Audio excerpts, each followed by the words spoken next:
here with C going forward? Do I think?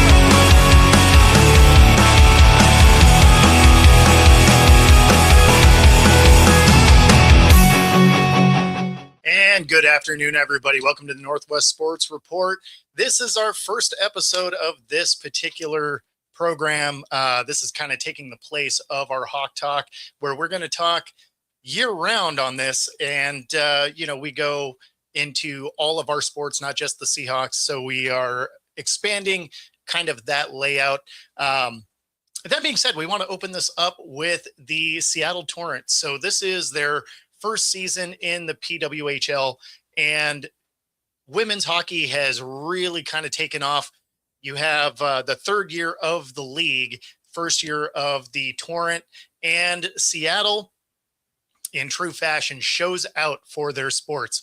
So they set the single game attendance record twice this season already, opening up the season with 16,000 in Climate Pledge Arena, and then coming back from the Olympic break, set it again with 17,228. So kudos to everybody out here in the Pacific Northwest showing up, supporting our teams, and it shows up when you're in the stadium. I'll be in the stadium later today for the Kraken. We'll talk about that in a little bit. And although the Torrent's inaugural season here has not gone particularly well, they are halfway through the season. They are 4-1, 2-8. So they have 4 wins, 1 overtime win, 2 overtime losses, and 8 losses. So that puts them at the bottom of the rankings when it comes to, the standings as far as where they are in the league.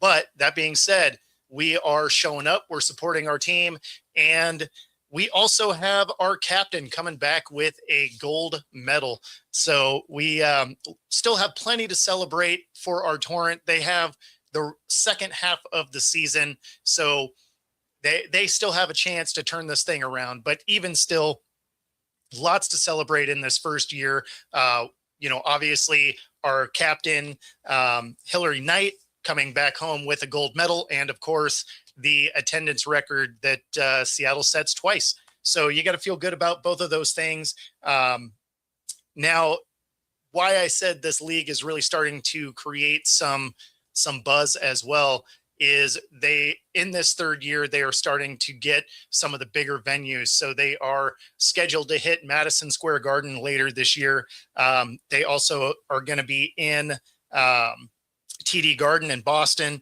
and Ottawa's Canadian Tire Center. So they are enjoying a 17% growth year over year from last season for the PWHL.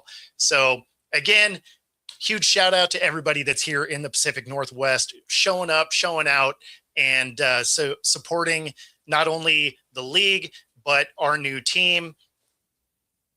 Captain is a gold medalist, and of course, attendance record. So you got to love all of that. Sticking with hockey, we do have the Kraken playing later today. Now, their season has been up and down really all year. The defense has been solid, from the jump, but offense has been wildly inconsistent. You come out of the Olympic break and you are looking at, back-to-back losses where they get outscored 9-2, just couldn't get anything going. They looked really sluggish. And if you remember, a couple of weeks ago, I was talking about this 3-week Olympic break could really either help or hurt some teams, right? Teams that were on fire might have a tendency to cool off. Teams that were really struggling might be able to take that time to regroup, get back out there. And this is one of those where they came back and they were really sluggish. They were playing slow. They were getting bodied. And then you go into Saturday's game and they have, one of their better games in a while, right? They were playing much faster, playing with purpose. They end up taking down Vancouver 5-1. Could have been more. This was one where they were really hustling to the puck and it showed up. So going into tonight, that's going to be the real question. Can they keep that kind of energy going into tonight's game? They have a long homestand. They have the Hurricanes coming in, and, I'll be headed to the stadium here in a couple of hours, but the Hurricanes are leading the Metropolitan Division.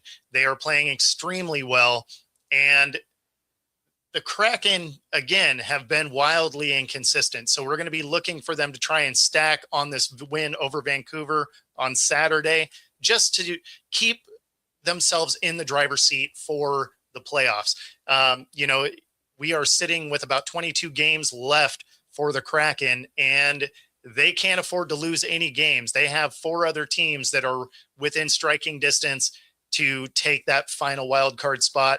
Obviously, if they go on a run, they still control their own destiny. But if they drop very many games here, it becomes far more challenging. You also have the trade deadline coming up this Friday, and that is something we're going to be watching really closely, mainly because getting shots on goal have been an issue. Some of it is, it looks like maybe they are passing the puck one too many times, right? Looking for that perfect shot as opposed to just getting the shot out and losing possession a lot of times. So if they could go and get a scorer, even if it's for the second or third line, I think it would probably help them a ton.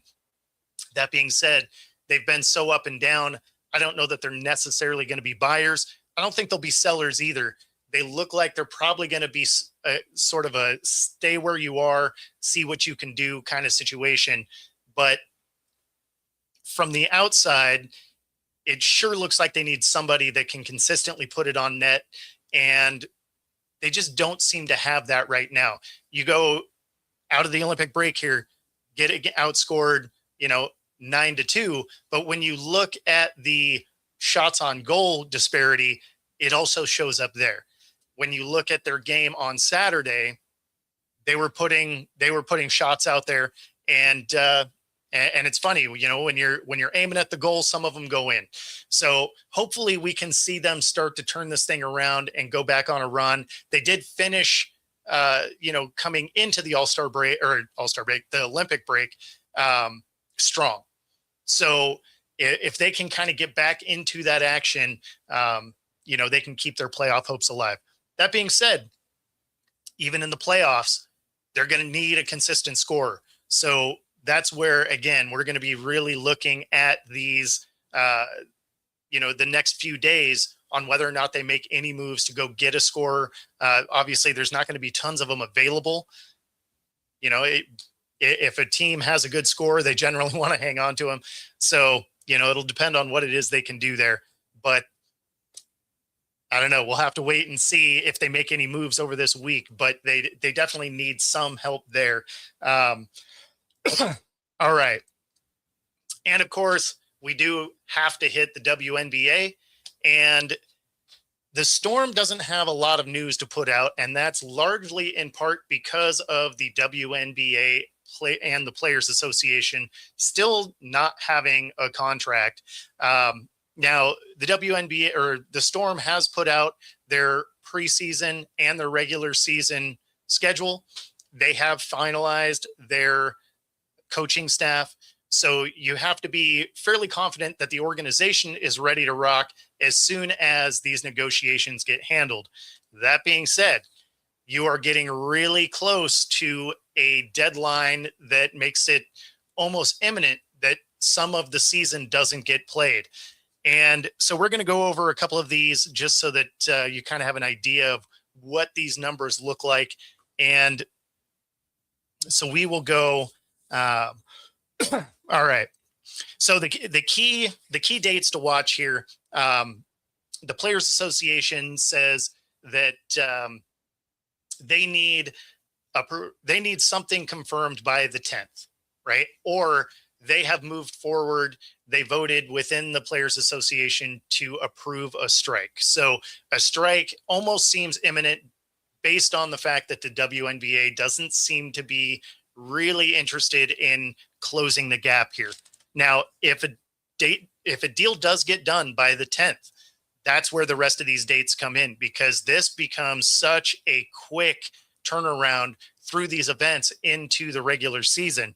So if you're not familiar with the WNBA as far as how their scheduling works anyway, it's always a really tight window, because you have March Madness, you have 2 weeks out of that, you have the draft, and then another 2 weeks out of that, and you're into the season, right? So that's why you always see the rookies basically go right from the national championship, and then you see them on the floor somewhere. It's because of the dates between the end of college basketball and the beginning of the WNBA.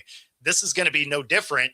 It's just we're adding some extra elements to it because there's so many players that aren't on rosters, veterans that aren't signed to contracts of any kind. So if they do happen to get it done by the 10th and it gets ratified by the 31st, which is kind of the projected timeline, then you have the expansion draft, right? Because the WNBA is adding 2 teams. You have the Toronto Tempo coming. You also have the Portland Fire that will be added to this season as well. So that draft then goes from April 1st through the 6th, right? So if you have your Players Association signed and ready to go at the end, last day of March, then the 1st through the 6th would be your expansion draft. Then qualifying offers would get signed, deals would get finished on the 7th and 8th. Then you go to free agency period, which is the 12th through the 18th, and the normal draft, which would be April 13th. So you'd have your free agency and the draft kind of overlapping right here. Then you move into training camp, which is April 19th. The Storm's first preseason game is April 25th. So you're looking at this just incredible mad dash just to get this done. Then you have the regular season starting right at the beginning of May. So the entire month of April would just be this absolute scramble. And that's if they can get a deal done here in the next 8 days, which, let's be honest, does not look super encouraging. And I mean, I hope they do, not only for the fans, but also because I cover the sport. And so between the delay, you have to start thinking, do they push the season back? Do they start eliminating games? They've been adding games over the last couple of years. You also have to look at, does this negatively affect their TV contract? This was a 11-year, $2.2 billion contract that now becomes a little bit of a question. Does there become a situation where you miss enough time that maybe these TV contracts look at the Unrivaled series and Project B, the startups from the players? Do those start to become a real question as far as, do they pull away from the WNBA if all the stars aren't re-signing? So lots to look at here. Really curious on if this is going to start on time, if it's going to start to affect other things. It did sound like there was a little bit of distress within the union as far as some players not necessarily wanting to strike, but the majority passed it. So, again, it's that sounds like if a deal doesn't get put on the books by the 10th, that could be a very real thing. So we'll have to sit and wait. I haven't heard any official word as far as what is being done. I am going to be reaching out to the GM to see what it is their prep is like without having players in the room, without really knowing if you can talk to players, sign players, anything like that. So I will be reaching out to the Storm's GM just to see if I can get any clarity as far as what their position is, whether or not they can at least preliminary talk, or if there's just no talks allowed during this CBA period. And not only that, but you also don't really know what kind of money you have to work with, because not only is it a contract that is your yearly salary, but it has to do with the actual salary cap of the team as well. So there's a lot of question marks here with a date that is really close, and it just does not sound like they are close enough together to really get this thing done in the next 8 days. But for the fans, for us in the media, I do hope that they get it done, because they're really kind of moving through this time where they have the most amount of momentum, even when their stars have been hurt. When Caitlin Clark went down, Angel Reese went down, Paige Buchers goes down, the attendance and the TV ratings continued to rise. So this would be such a huge shot to the gut if they just don't get this thing done and they end up missing time. I feel like it could have such a negative effect on this program or on the league, I should say. So we will wait and see. And obviously we will report back as soon as we know anything further on that front.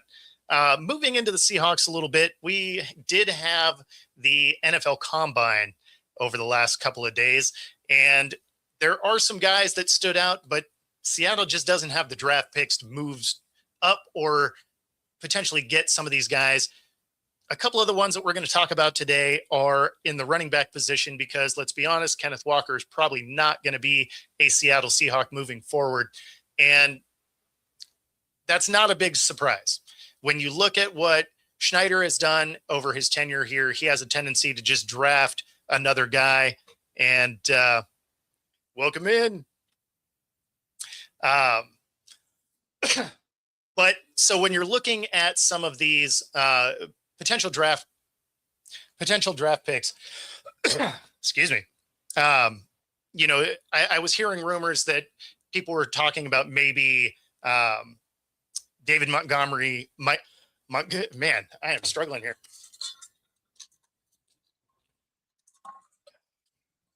Whew. David Montgomery, there we go. Potentially coming in because he was unhappy with Detroit.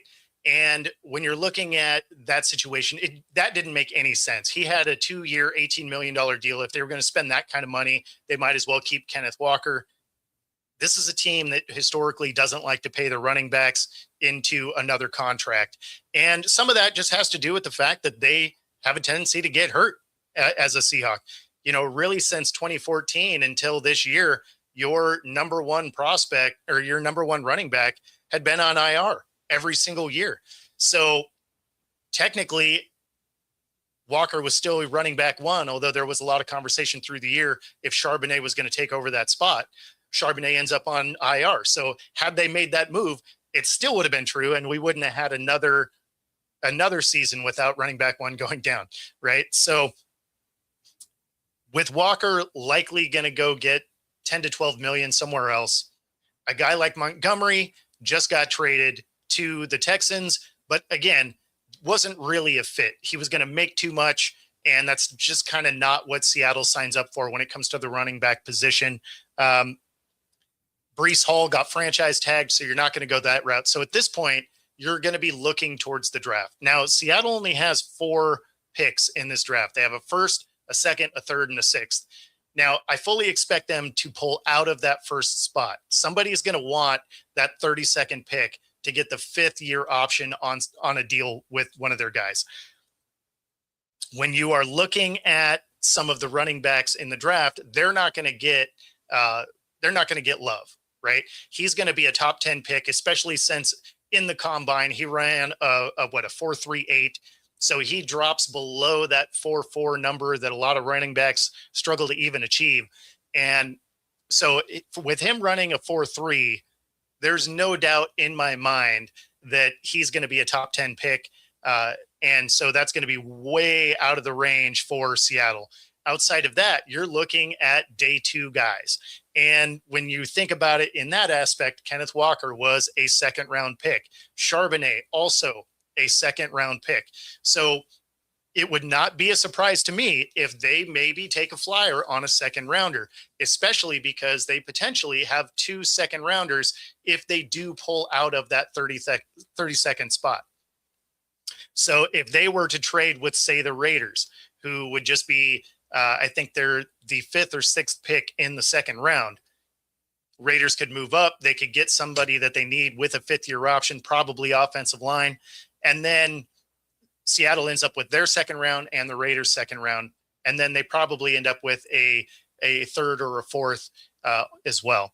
But for this particular talk, we would be looking at realistically their natural position in the second round. They could probably go get a Katron Allen, running back out of Penn State. Had a great year for them. Is a, he's a good, stable runner, great vision, has good hands, so he can catch in the passing game. He's also a type of runner that can work well as a run by committee, but if he needs to be a standalone, he can absolutely take over that position. So when you think about it in that aspect, you're not going to have Charbonnet for the first half of the season. He'd be able to come in and really kind of take over those running back duties. You'd still end up with a guy like Helani who's going to maximize his touches whenever he can, but he could definitely come in, be a capable running back one, has a little bit better hands than Kenneth Walker did. Probably wouldn't be quite as explosive, but again, had a great year for Penn State and could fill the need that they have. And he would be a, late second, early third, probably kind of prospect. So you could get him with your natural selection in the second round. Another guy that potentially fits the bill there would be Jonah Coleman, right here out of the UW. And he is also that type of guy. So he's an explosive runner, has good vision, can also fit in a system where it is a running back by committee. And if we know anything about the Seahawks, that is the way that they really kind of tailored this thing. Some of by design, some of by necessity, just again, because guys have been getting hurt. I mean, you think back to the Rashad Pennies, Chris Carsons. I mean, for whatever reason, they ended up on IR almost every year. And we're talking about this kind of thing happening for a decade.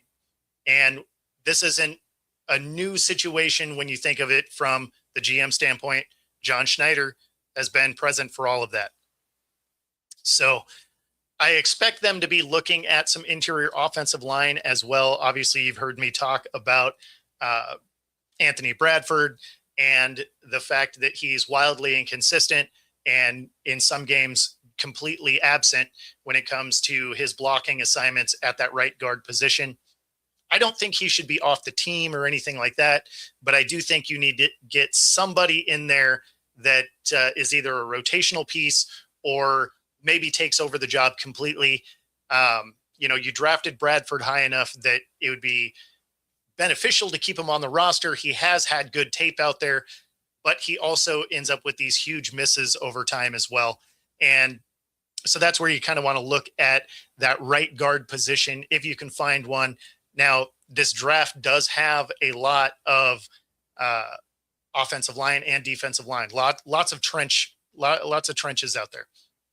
So I do like kind of where this is headed. If they do drop back and they can get a couple of picks, that would definitely help as well. I mean, again, you're going into a draft where you only have 4 picks. Not the least they've ever had. 2021, they only had 3. But the problem with having very few picks is your picks better be awesome. Because if anybody doesn't hit, it's a high percentage of your draft picks that don't hit. Back in 21, none of those guys did particularly well. So, you never really know what you're going to get until that season starts. But I do like both of those potential prospects to take in, take over for Walker. Again, it's not going to be like without missing a beat, right? Walker's been in the system for a few years and dynamic runner. Again, they're just not going to pay that kind of money solely based on what we've watched over the years with Schneider and that specific position on the field. Now, JSN going to get paid, right? They will absolutely pay a wide receiver here, but for whatever reason, and I do think that injuries plays one of the bigger roles, they just don't like to pay their running backs. So those are kind of the things that I'm looking for there. Obviously, Major League Baseball is underway as well. We got spring training going. And so we do need to talk a little bit about the Mariners before we get out of here. We've got about 4 minutes to go here. So one of the things to keep in mind is we get the ABS system, and it has been working really well. Now, we saw it a little bit in preseason last year, but it has been being used a lot. And a lot of these calls have been overturned. So it is becoming highly effective. It's also been really fast. So that is something that we were curious about coming into this, is how quick would it go from the call to the challenge to the call. And it is within a few seconds. So really impressive. It sounds like it's being shown on the scoreboard inside when they review it, which is also very cool. So that way the fans see it in real time as well. Going to be really cool to see how this works during the regular season. There is the limitation of how many you can do. That is indicated on the screen as well. So if you're watching at home, you can see exactly how many challenges have been called. And when they do call one, they also let you know what the hit percentage is. This is preseason, so the refs aren't aren't looking the best so far, but I expect them to get better as we get closer to the regular season, and some of these really not being overturned as much. Also, we've seen a couple of pitchers ask for the challenge, and those ones have not hit. The ones that have hit are the ones from the catcher and the batter. The pitching challenges have not been particularly good so far. Now, some of that I think has to do with the follow through and just kind of their vantage point as they throw. But for whatever reason, you should be leaving that up to the catcher. He's the guy that's over there framing the thing anyway. So he kind of has a pretty good idea of whether or not it hit. And when it comes to the umpires, I don't fault them completely, right? If you are setting up over a shoulder, you're not necessarily going to be able to gauge that lower corner perfectly, right? Now, if you're missing it consistently for both sides, you can adapt to that, right? Like a lot of times that's a little bit of an exaggerated strike zone because they can't see it particularly well. Now, when you see them miss it on the side they're lined up on, that's a real problem. So the ABS system is going to be very interesting to watch as we go here, but really looking forward to that being implemented just because of how many bad calls we've seen go through. Like last season, we saw one that was exactly in the center of the strike zone, called a ball. And then we've seen some that were over 12 inches off the plate that were called a strike. So being able to challenge some of these things is probably long overdue with the way that, the cameras are throughout the stadium, that you can get some of these right. I expect over the course of a couple of years here, you'll get more challenges than what we're starting out with, but it makes sense that they start with a few and then maybe ramp up rather than have a bunch of them and then start to eliminate them. So they're rolling this out in a very smart, intentional way. Start with a couple of them, and then if the calls become, more egregious, then maybe you'll get more of them as the years go on. You also got to wonder if you challenge,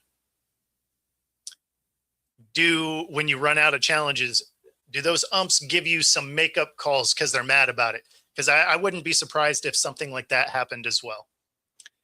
That being said, that does wrap us up for the Northwest Sports Report. This will be a daily news broadcast where we just go over our local Northwest sports. That being said, we're going to get out of here. Enjoy the rest of your day. And of course, if you are here in the Seattle area, hopefully I'll see you tonight at the Kraken game. The puck drops 7 p.m. Climate Pledge Arena. See you there.